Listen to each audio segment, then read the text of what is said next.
Hello guys, good evening. This is Sir Joanny and I am here to discuss to you the steps and procedures kung paano maglagay ng pages sa ating mga manuscript. So yung step na ituturo ko sa inyo, ito yung step na ginagamit ko and I find it easy for me sa paggagawa ng pages. Pero aside from this approach, marami pang ibang steps na pwede ninyong gamitin. So to start with, allow me to share my screen to you. So ang ginagawa ko kapag naglalagay ako ng pages na research paper ko is that inihihiwalay ko ng folder or inihiwalay ko ng file, should I say, iba ang file ng other parts ng research paper doon sa file ng chapters 1 to 5. That's it. Kung mapapansin nyo dito sa file number 1 ko, itong file number 1, dito makikita yung chapters 1 to 5 ng research paper. Then yung file number 2, ito naman yung other parts ng research paper. So ngayon, paano ko sila nilalagyan ng pages? So punta lang kayo dito sa insert. Then, kapag nasa insert na kayo, click nyo tong header, this one.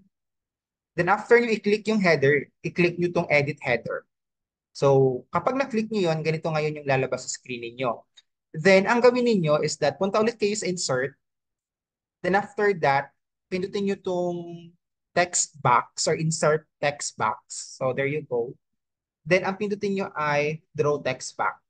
So, ngayon, dito sa part na to, kasi dito natin inilalagay yung pages natin. So, mag-insert kayo or mag-draw kayo dyan na box. So, tansyahin nyo na lamang yung size ng box na gagawin ninyo. Then, after kung makapaglagay ng box, ang sunod kong ginagawa ay itong shape fill. No fill siya, of course. Dapat wala siyang kulay. Tapos, yung shape outline, no outline din. So, ganito yung lalabas. There you go. Then kapag ganyan na yung lumabas sa research paper ninyo, then sa other parts, punta ulit kayo sa insert. Then after that, ang sunod naman ninyong pindutin is yung page number. Then ang lalabas dyan is itong mga to. Ang piliin ninyo is yung current position. So there you go. Then kapag pinindot ninyo yung current position, ang piliin ninyo is yung kauna-unahan, this one. So pindutin natin yan. Then ngayon, yung pages natin, i-center nyo lang siya. So kapag i-center, Control A, then Control E.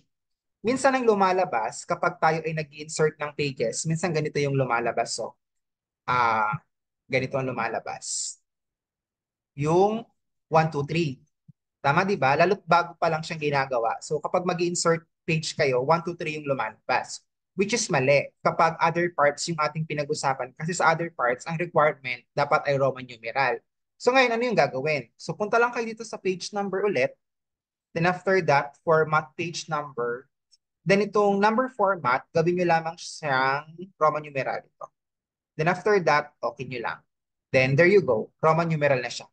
Then kapag nagawa nyo yan, i-close nyo na lang yung heading. So you already have here the page number. Then para naman dun sa chapters 1 to 5, same procedure lang. Punta kayo sa insert. There you go. Then header. Tapos edit header. Then kapag na-edit header na natin, punta ulit tayo sa insert. Gagawin natin ay draw text box, this one. Then tansyahin na lamang ninyo yung size. There you go. Then kapag nakapaglagay na ng text box, punta tayo sa shape fill, no fill. Punta tayo sa shape outline, no outline. Then kapag nagawa na natin yun, balik tayo sa insert. Then insert page number tayo. Then current position. Then pinutin natin yung kauna-unahan. So ganito yung lalabas ngayon. So kapag ganyan yung lumabas, mali yan kasi sa chapters 1 to 5 natin, dapat ang ating page number dito ay yung ordinary number, yung 1, 2, 3, 4, 5, hindi yung Roman numeral. So if that's the case, punta sa page number, then format page number, then gawin natin tong 1, 2, 3 na ordinary. Then after that, okay lang natin siya. Then there you go. You already have your page number. Then close heading nyo lang siya. That's it. You already have your page number on your research paper. So that's how simple kung paano gumawa ng page number on your research paper. So I hope you learn and how to do it. Thank you and bye-bye.